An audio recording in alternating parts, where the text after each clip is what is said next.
So Obama gave a speech at the UN, and he morphed into George W. Bush.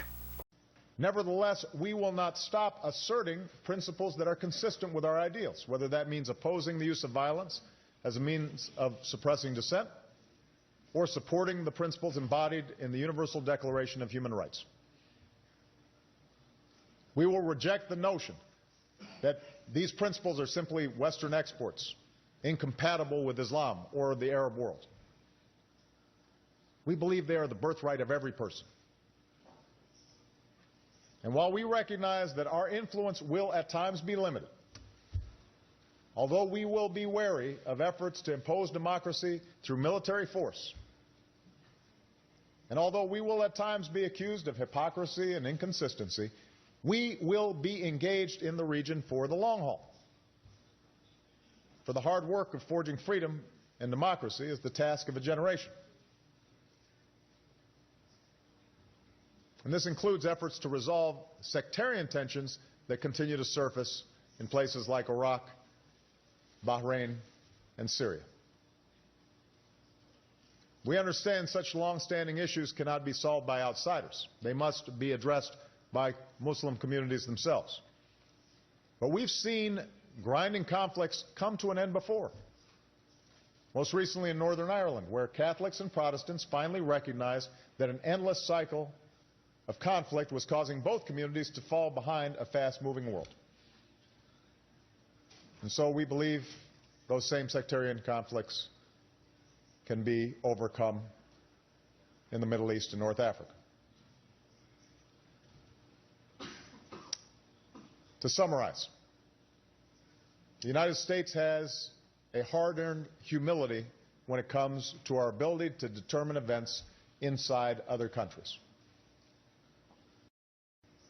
You know, the notion of American empire may be useful propaganda, but it isn't borne out by America's current policy or by public opinion. Indeed, as recent debates within the United States over Syria clearly showed, the danger for the world is not an America that is too eager to immerse itself in the affairs of other countries or to take on every problem in the region as its own. The danger for the world is that the United States, after a decade of war, rightly concerned about issues back home, aware of the hostility that our engagement in the region has engendered throughout the Muslim world, may disengage. Ah, yes. See, the problem with the United States foreign policy is not that we're too involved, it's that we're not involved enough. Yes, you know, go ask the over 100,000 dead Iraqis if they agree with that. Yeah. Or how about the civilians that are dead in Afghanistan? Or the civilians that are dead in Yemen and Pakistan and Somalia with our indiscriminate drone strikes that oftentimes kill civilians, and oftentimes we actively target the funerals of Taliban operatives where we know there are women and children there, but we attack anyway. Yeah, the problem is that there's not enough of that. Not that that inflames Muslim hatred of the United States around the world and makes us more of a target and actually increases recruiting for terrorist organizations. No. The problem is that we need more of that. More indiscriminate killings. I love how that speech, by the way, had George Bush written all over it. Like, that sounded like George W. Bush. He says, oh, yeah, the notion of American empire, well, that's just propaganda.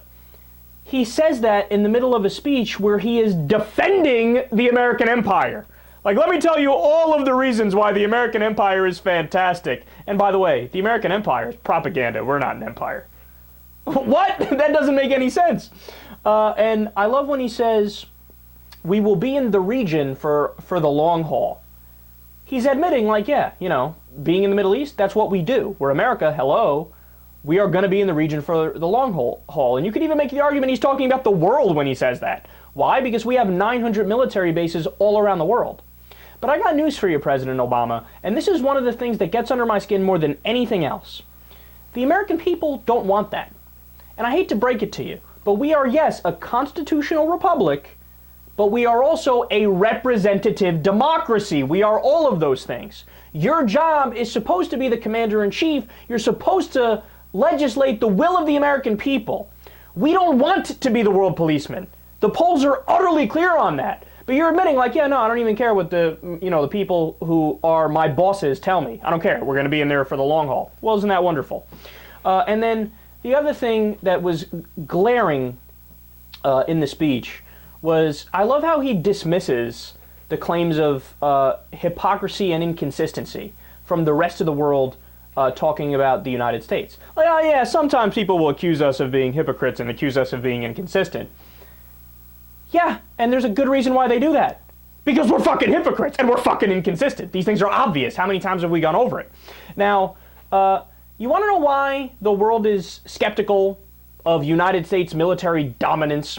Here are some dictators we've supported. Juan Gomez in Venezuela, Jorge Ubico in Guatemala, Batista in Cuba, Rafael Trujillo in the Dominican Republic, military juntas in Guatemala, Bolivia, Argentina, and Brazil, Anastasio Garcia in Nicaragua, Francois Duvalier and Jean-Claude Duvalier in Haiti, Alfredo Stroessner in Paraguay, Manuel Noriega in Panama, Augusto Pinochet in Chile, Suharto in Indonesia, Ali Abdullah Saleh in Yemen, Hamad bin Isa Al Khalifa in Bahrain, the Saudi royal family, still supporting today, Mobutu in Zaire, Zenawi in Ethiopia, Museveni in Uganda. Each one of these guys are either military juntas or actual dictatorships, actual tyrants that we've supported, all the while we go around giving speeches like this where we say, oh, no, we are in favor of democracy around the world. Then why are you propping up dictators? God, I'm sorry, man, but the United States, Democrat, Republican, liberal, conservative, whatever the fuck you want to call yourself, we're full of shit. We are full of shit. The establishment in the United States, the politicians, left or right, they're all full of shit. Nobody's telling you the truth. Nobody's telling you the truth. Now, as if that wasn't enough, President Obama takes it even further right now. I believe such disengagement would be a mistake. I believe America must remain engaged for our own security, but I also believe the world is better for it. Some may disagree, but I believe America is exceptional. Imagine any other country doing that. Imagine France standing up. We believe in French exceptionalism, and all of you are nobodies. We, yes? Or somebody from China. Sorry guys, we actually have a bigger economy than you and more people, so we believe in Chinese exceptionalism. We'll be putting our base in Tuscaloosa, Alabama next week. Sorry. If anybody else does it, on Fox News, MSNBC, CNN, every politician in the establishment, anybody who's a leader in society would flip out.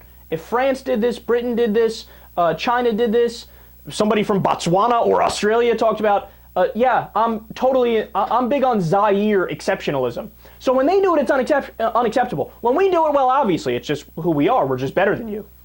This is the same fundamental lie that every single empire throughout history told themselves. Whether you go all the way back to the Mali Empire, whether you go to the different Chinese dynasties, whether you go to the Turkish Empire, you name it, the Roman Empire, Greek Empire, they told themselves these pretty little lies about how virtuous they are and they need to spread their ideas, that everybody else is inferior. While at the same time in the United States, mind you, we say, no, we are the U.S. We are in favor of liberty and freedom and fundamental human equality. Wait. Note that gem of a contradiction. Here in the United States, we are in favor of fundamental equality, except we're exceptional to you.